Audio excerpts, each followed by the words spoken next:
السلام الله عليكم ورحمة الله وبركاته كلنتان بودا وديال وكما تليها مركز لبعض لهم مقعاوي عيدن كحوق دالك الصوماليات تاريخ ديسا أما سويال كيسا عيدن نمو أيان يكروا يقدونا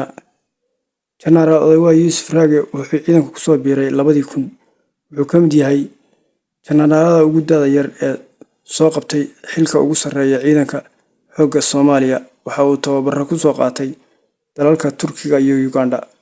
sanadkii 2007 wuxuu tababara ku soo qaatay akademiyada militariga Uganda ee Kabamba taas oo uu ku qaatay tababaro la xiriira ilaalinta madaxda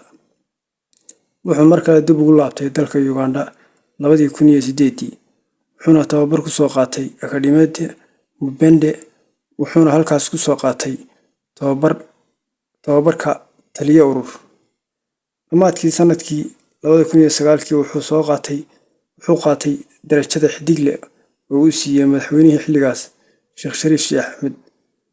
sanadkii 2013 ayuu qaatay darajada kabtan waxaana kadib waxbarasho dheeraad ah loogu diray dalka Turkiga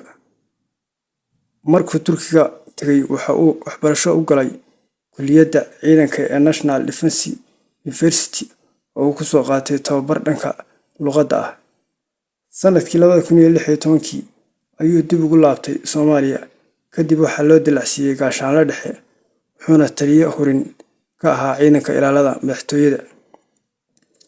sanadii 2018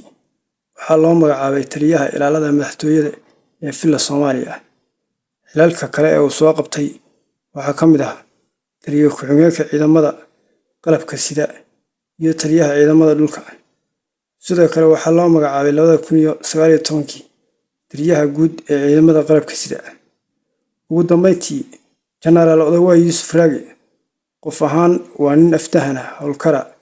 ciidankiisuna u siman yahay waxaana cadeyn ku ah sida ay uga falceliyeen magacaabistiisa mar labaad tabaynta warshada Somali TV kala soco walaal bixino dhaqanka arrimaha bulshada iyo xaalad kasta oo markaa taagan fadlan si aad barnaamijyada la socotid xukumo oo ku xidhnow lagu soo dir haddaadan nala joogin qaybaha kala duwan ee baraha bulshada aan ku leenahay mahadsan